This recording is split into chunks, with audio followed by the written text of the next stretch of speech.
We are here a little outside downtown Nashville at one of my favorite food trucks.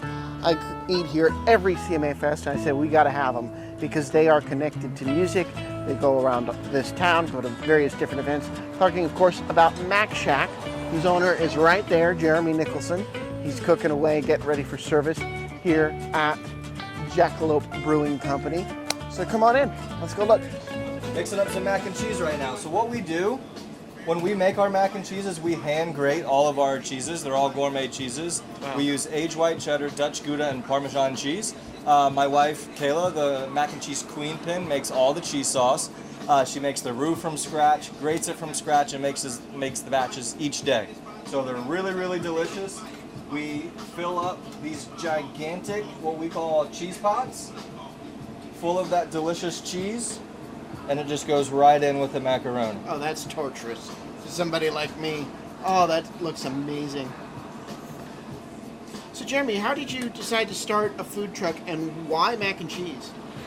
My wife and I, when we met in college, we were doing a lot of different cooking date nights. So we would collect over at the house and try to make really delicious food, and she bought a mac and cheese cookbook. And whenever she bought that mac and cheese cookbook, we were determined to make every mac and cheese in the book. So each night we would make a different one. And after years of making so many different mac and cheese recipes, she got so good at it and so talented that I was like, hey, we need to make this a food truck. This is too good. The food is too good. We can definitely profit off this. And we were watching a lot of different mac and cheese tutorials, really honed in our ability to make the best product possible. Got really into Food Network, watching all these food truck race shows, and we're like, that just seems like a really, really fun lifestyle. You know, a really cool entrepreneurial endeavor that we can, go on as a couple. So that's really where it came to be. In 2015, we moved to Nashville, and we each got our separate jobs, and for years we saved up to try to fund the Mac Shack. In 2018, we were finally able to build the Mac Shack, this tiny house, custom built to be the House of Mac and Cheese of Nashville. So we've been going since 2018. It's now 2024. We're going to be 6 years old in August, and we just bought our second truck. The second truck will be open in April, and we're incredibly excited. You need a physical location. I'm just going to say it. I have to chase him down when I'm in town, and unfortunately, the last couple of years, I've only been able to come over to him when he's at CMA Fest, but he goes all over town. How important is the music industry to your business as a food truck that can go to various different events? Well, Kayla and I used to frequent music festivals, and we would always see these food vendors and these other vendors propping up at music festivals. And we were like, wouldn't that be great to get paid to go to a music festival, still enjoy the music, but make a profit and sell something great that people enjoy at the same time? So, being that we moved to Music City and we started this food truck, really one of our big ideas was to serve at all the different music festivals. One being CMA Fest, another being Pilgrimage Music Festival. So this, being a home base, Nashville offered a lot of opportunity to have a ton of concerts throughout the year, and for us to be able to show up to these events, pop up, and sell our product. So we get to enjoy everything that we love, live music and mac and cheese. I love it. It's making me so hungry staring at this thing. All right. So I'm going to make two different mac and cheeses for you guys, okay? Okay. We're going to make our number one seller. That's going to be Memphis Mac. It's inspired by Memphis-style barbecue with our twist. And then my personal favorite, which is the Big Bad Buffalo. That's going to come with buffalo chicken, house-made buffalo sauce, ranch, and pickled celery. So we're going to go ahead and make both of those. You guys can each eat one, okay? Awesome.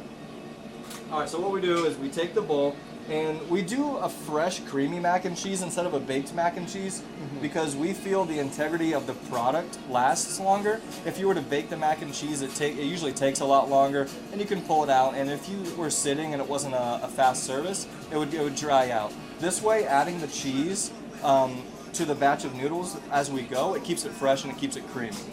So that's the ideal mac and cheese that we like to serve. So the secret is just having so much, and you just, as it absorbs it, just put more on. Exactly. That's awesome. So this first dish is going to be the Memphis Mac. This is our pulled pork. This is slow roasted 12 to 14 hours every night. So add the pork right on top. Next is barbecue sauce. And then we top it off with our coleslaw. Wow. And that's the Memphis Mac. That's the #1 seller. People always come back to it. If we were to stop selling it, I think people would just get angry and want to leave. It's interesting. That looks delicious, but I'm surprised. Like classic American plain mac and cheese is not your biggest seller. The #2 seller is the classic mac. That's awesome. But it is kind of surprising because everyone can eat a classic mac. That actually isn't the #1 seller. Yeah. Every year it's the Memphis Mac. Classic is a close #2. But I really want to make you guys my favorite one, which is the buffalo. And you guys look hungry. It's dinner time, so I want you to have plenty of food to indulge on. So again, we played our mac and cheese, and this is our grilled buffalo chicken, fresh off the grill. It's definitely mine. This is our house-made hot honey buffalo sauce. I like spicy food. That's really why I like the buffalo mac. This is ranch. Cuts into the heat a little bit. And then we actually pickle celery, Oh wow. and that just goes right on top, and that adds kind of like a fresh kick to the dish. I love it. I love it. From a date night hobby to a full-fledged business that from the looks of it, when I see you at CMA Fest, you just can't keep up with it. You guys are so, I mean that in a good way. You guys are just so popular. I love it. Yeah. CMA Fest is a different beast. You know, hundreds of thousands of people come to Nashville, and each year they're actually coming to see us, just like you, Matt.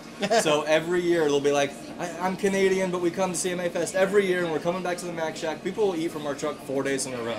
Maybe not 4 days in a row, but you gotta at least stop once.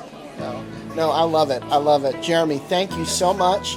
We're gonna show them how delicious this is, but he's gonna taste it for the first time and I know love it. Thank you. Definitely. Thank you guys. Appreciate you, Matt. This was a pleasure. I've never had anything other than like bacon on my mac and cheese, so this is going to be interesting, and I'm excited for it.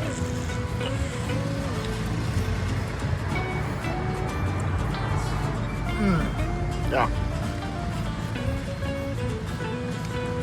Very, very, very tender meat. I won't choke on it. What do you think of the cheese blend? This is well worth it. Yeah. All right, I have to confess, as much as I love Jeremy and the Mac Shack, and Jeremy's just good people, I've only had two types. I've had the plain, and I've had the pesto. The pesto, as far as a garnished mac, is really, really good. This is going to be my first time, and I didn't want to say anything on the truck, but I am definitely afraid of spice. So we're going to take this very, very slowly. I'm going to try this.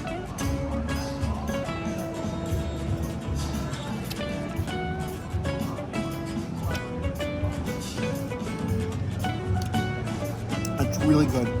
How's that Wow. spice? There's a kick to it, but it's not terrible. Good. Really good.